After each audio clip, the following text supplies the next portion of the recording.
Hey, what is up everybody, it's your boy Superman here from the Master Gamers, and we are finally back. I apologize for such a long delay. It's almost been, what, a month now, I think? I am so sorry. A lot of you all probably know school started, things have happened, just everything kind of just all started up, back up all at once, so it's been kind of crazy for me. But a lot of things have actually happened, specifically with Minecraft, one of which being the 1.8 release got released. The Bountiful update, I believe is its code name, for Minecraft finally got released, and it looks amazing. I must say, it does look very, very good. And in addition to that, Mojang also got bought out by Microsoft. Yeah, so that's going to be really interesting to see kind of what happens with that, because to my knowledge that happened about a week ago, I believe. It's coming out on about a week now, and nothing's really changed yet, so to be fair, that's not necessarily a bad thing. That means Microsoft isn't planning on, I don't know, like, stopping, like, the PlayStation version or mobile version or anything like that, so that's good. But you all didn't come here for the news, right? You all came here to see me. So I've actually been thinking of a bunch of different things I'd actually do, and so let's actually hop right on in and get started into one of the ideas that I've actually had for a while now, one of which is kind of better organizing all of these chests. Because, oh wait, what the heck is that? Huh. I did not notice that. Okay, apparently, I'm guessing Tuffthing probably left me a tank in pieces. I have no idea how to put that together. But anyway, so yeah, so chests kind of are all, they are organized in a sense, but I've kind of gotten to the point where I'm just throwing stuff in the chest because I'm just running out of room. Things of that nature you can see here. So we are actually going to set up sort of a kind of a central point to be able to access everything instead of having to open up each individual chest. And that will be courtesy of Project Red Transportation. So pretty much I'm going to be using these pipes here. I don't think I have enough. I might. I need another interface pipe. But pretty much, very similar to how the Buildcraft pipes work, except for they are smarter and you can program them to do various things instead of just dumping into chests and just extracting. You can kind of make it a little bit smarter in a way, so we're going to put to the chests. I need another one for this chest, but we're going to put the interface pipes down. If you right click, you can see there's this interface here. Oh. Okay. And we are going to put both of these chips in here. We've got a broadcaster chip and a responder chip. The broadcaster chip, I don't think I have to do anything. Pretty sure I don't. We're going to put that in there. You can see now when you right click on it, you'll have the item broadcasters in them. And the broadcasters are going to be used for the routed request pipe. And it kind of checks the inventory and then tells you, hey, this is what's in the inventory, you know, have fun with that. So that's pretty much what the broadcaster chip does. Now as for the responder chip, we are going to have to put this to blacklist mode, I believe, if I remember correctly putting this together. Because if you keep it on whitelist mode, it won't allow anything. And I believe the responder chip is the one that receives items. It puts items from the pipes into the chest, if I remember that all correctly. And we got junction pipes, because you need junction pipes to make the interface pipes. So I'm pretty sure that is actually it. Let me actually just move this one to here. all of those in. There we go. Just kind of OCD kicking in. Oh, no, not right there. Right here. And we're just going to put our request pipe right here. Perfect. I messed something up, I think. Because that should be working. Wait. There's nothing in the... There's that... there. No, there's not. Okay. So let's put... white chocolate. Oh, nope. White chocolate. There we go. White chocolate strawberries. And it should be... Yes! Okay, and then we can request. We can click on it. We've got 1. That is our counter. Submit. Requested 1. Boom! There we go. So that is pretty much the simple basics of what can be done with these piping systems. You can get pretty crazy. This is really the only kind of central organizational mod part of this mod pack, so I'm going to be using this a lot probably. But the big thing about this is you need dies. So I'm going to actually have to build, well, I don't have to, but I'm going to probably build a die farm, and I found all these saplings. So I've been running around collecting them, picking them up, putting them all in these chests, so then we can start growing them and using those as the dies, because they can be substituted in for all of the like flower dyes you can get. Like rose will give you the red, or you can use a red stained sapling. So that is pretty much why I have a bunch of saplings right now. So that actually went over a lot smoother than I was actually planning. It is a little bit confusing if you don't understand, if you don't remember to blacklist the atom responder chips, because that will just absolutely screw with you, and you'll just start freaking out trying to figure out what's wrong with it, because everything's wired up correctly, all the chips are in, and it still doesn't work. So it won't allow you to place things in it. And the chests. As for the chests are bigger than the regular chests, but the only snag about them is they do work in this configuration with broadcasters and responders, but if you use the, what is it? Let me find it. Project Red. Yeah. And if we look for the extractor, you can't use the extractor chip with this. But the good thing about the broadcaster chip is it will do the extracting for you. Whenever you request something, it will do the extracting for you, so that is good. Actually, now that I think about it, I don't have a chest to dump stuff in that's going to push everything into the inventories, now that I think about it. I didn't think that through, did I? Well, we're going to be right back, and I'm going to build another interface pipe, probably 2, and hopefully set up a central kind of dump everything in chest, and it all gets thrown into these chests. So we'll be right back. And welcome back, everyone. I was actually setting this up. You can see I've got a little system set up here. This is the request pipe, and then this is what is going to be the dump chest, where you can just dump everything in. It's just going to go through the routing system and into all of the chests.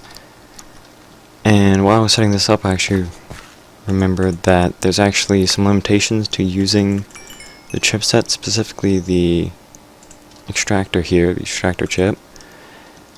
It will only pull about one, I think it's like space about, yeah, I think it's only one per like half second or something like that. So it's kind of slow pulling things out, especially if you got a big dump chest. It will just take a very long time. So I like to put upgrades on it. So in order to put upgrades on it, you need to build yourself a router utility, which you need to get your hands on an emerald, which really aren't that easy to find. They seem to be pretty difficult to find. At least for me they are. Maybe I'm just not looking in the right spots. But you then can take your whatever chipset it is, you can use whatever chip, and put it in the center there, and then you'll notice there's L and R. And what the L slot is your latency, which is the delay between your extractions. So that is 100 minus your latency. My latency is currently 25 because I actually put one of the LX upgrades on it. And so you've got LX, LY, and LZ. Each one is more difficult to make than the previous one.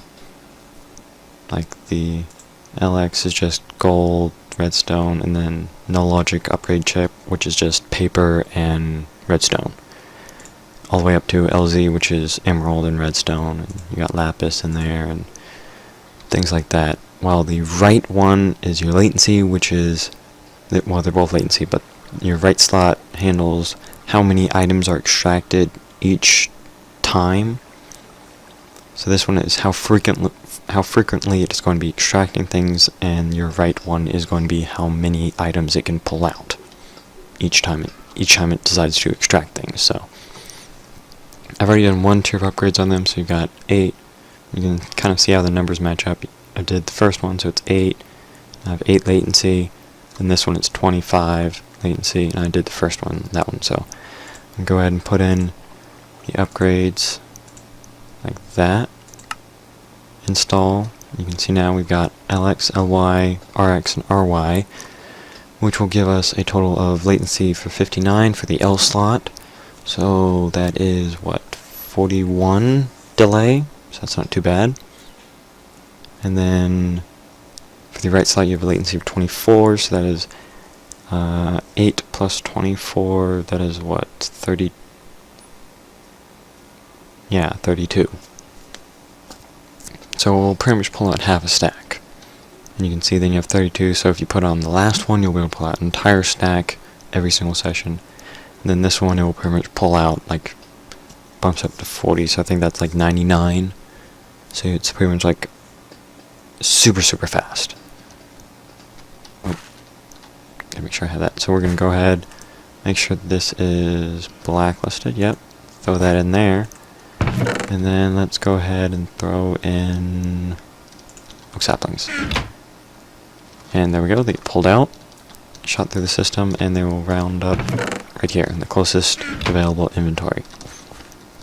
And then you can also double check that and see you got oak saplings. So I'm going to actually go ahead and throw everything in here, and I probably won't. I'm pretty sure I don't have enough space for all of these normal chests into the iron chests, but I'm going to see how much I can compact it all down to. So we will be right back. Alrighty then, welcome back everybody. As you can see, I've compressed all the 6 chests down. We start with this one chest just because it's mostly damaged item stuff, generally stuff that doesn't stack or things that I just want to have faster access to. But you can see now we have everything in 3 pages and in the 4 chests. So we compressed 5 regular chests down to 4 chests, which I think are all completely full. Oh no, this one's not. Okay. So we still have a little bit more room. But that is pretty much everything that we own at this point. And, oh yeah, I put in an injection pipe here because things were bouncing around. Really all the junction pipe does is actually just pretty much keeps order to the flow of items, because you don't want items bouncing back to the request pipe or bouncing back into the interface. So the junction pipe just kind of does everything. Okay, go this way. And that's how that works. So pretty simple. There's no interface to my knowledge. Yeah, there's no interface.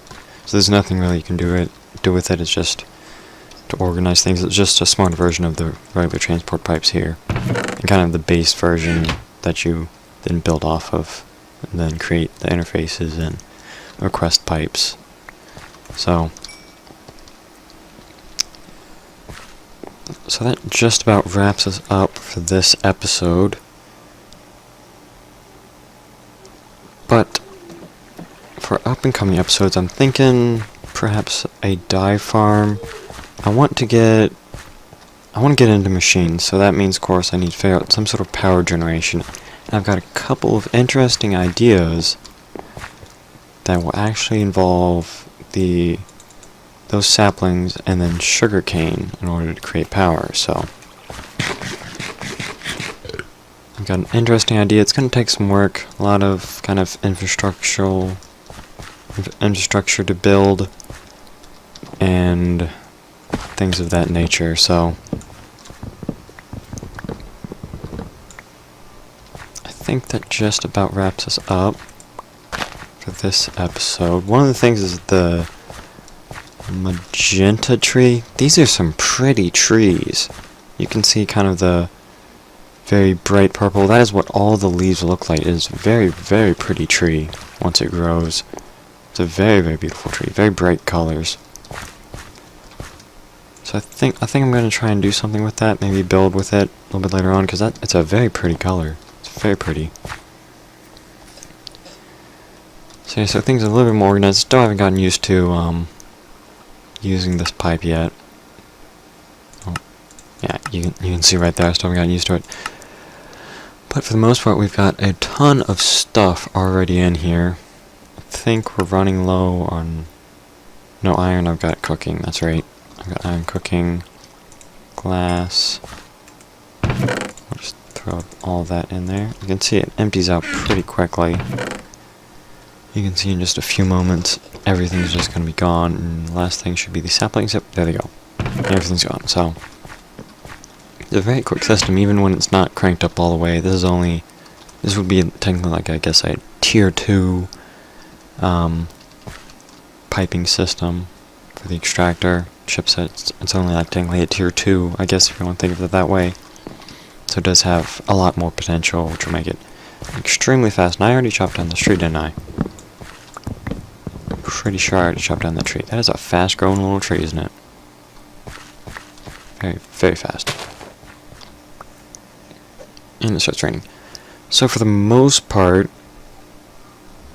I really didn't do a whole lot between when I last spoke with you all. Oh, I did this. I added in the 4th chest into the sorting system, and I have the cover here. That is just similar to what the junction pipe does. It just allows the flow, so it'll go down, up, and around. It's just then things aren't like circulating in here trying to figure out where it's going to go. It's just going to simply just go through the chests.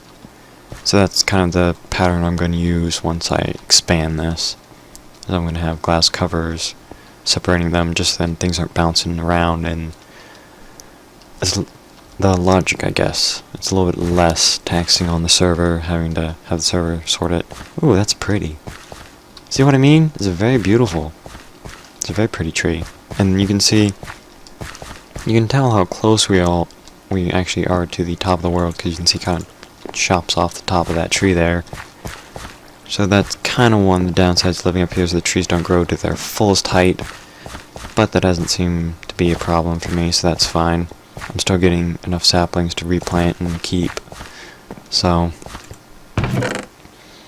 that has been absolutely perfectly fine with me.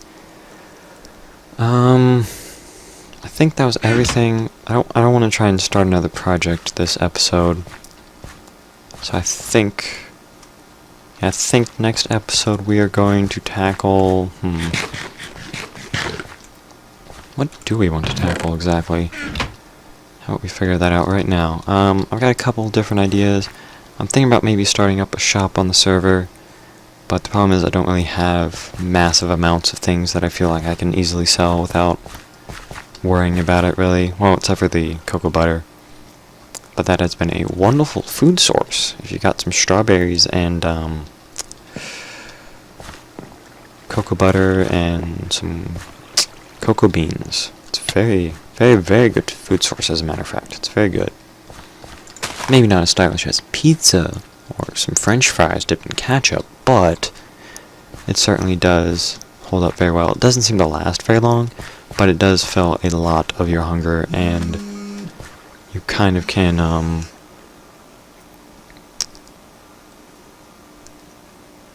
pretty much Sorry, that was the timer reminding me I'm close to that 20-minute mark. I lost my train of thought. Yeah, so just very good food source, very abundant, especially if you're... It seems to randomly give you it when you're working with lapis, and when you're making blocks of stuff, like blocks of iron and things like that. So that is an issue, but hey, it's free food, you know? Might as well use it. So yeah, so sorting out what we're going to do next episode. I'm debating on whether trying to get auto tree farm working for those or sugarcane farm working. I haven't quite decided yet. I'll have to figure that out between this episode and next. But without much further ado, this has been your boy Super Hammy along from the Master Gamers. Sorry, I just remembered I'm not with anybody right now. So this has been your boy Super Hammy from the Master Gamers saying peace out, everybody. Peace. Alrighty then, I forgot to mention this at the end of the video, but Humble Bundle is offering something very, very neat. If you go to the Humble Bundle store link down in the description below, you can go ahead and get yourself a copy of Tropico 3 right here. All you have to do is enter in your email. They will go ahead and send you a link. Pretty much all you do is then use that link, sign into your Steam account, and it will automatically add Tropico 3 into your Steam game library. Now, if you're perhaps feeling a little bit generous today, you can go ahead and donate to the Humble Bundles. You can choose any of the ones that you see above here, but you can get yourself Prison Architect for only $10. All you have to do is donate $10 to one of dozens of different charities that the Humble Bundle supports, and you can get yourself a bunch of free games. So go over there and check out Humble Bundle. I will definitely probably be playing a Tropico 3 series starting up pretty soon, but you can see there are tons and tons of different games for your enjoyment. You can see right now, go over there real quick, because right now we are at 18 hours, I believe. Yep, 18 hours. So not a whole lot of time left, and probably by the time you guys see this, it will probably be down to, I don't know, probably 8 hours or something like that. So you can see you can donate, and you can donate to American Red Cross, Child's Play Charity, Charity Water, World Land Trust, or the Electronic Frontier Foundation. So go over there, do some good. Do some good if you feel like donating some money. This is definitely a great way to do it, because you get some really nice games in return. So without much further ado, this has been your boy Super Hammy from the Master Gamer saying peace out, everybody. Peace.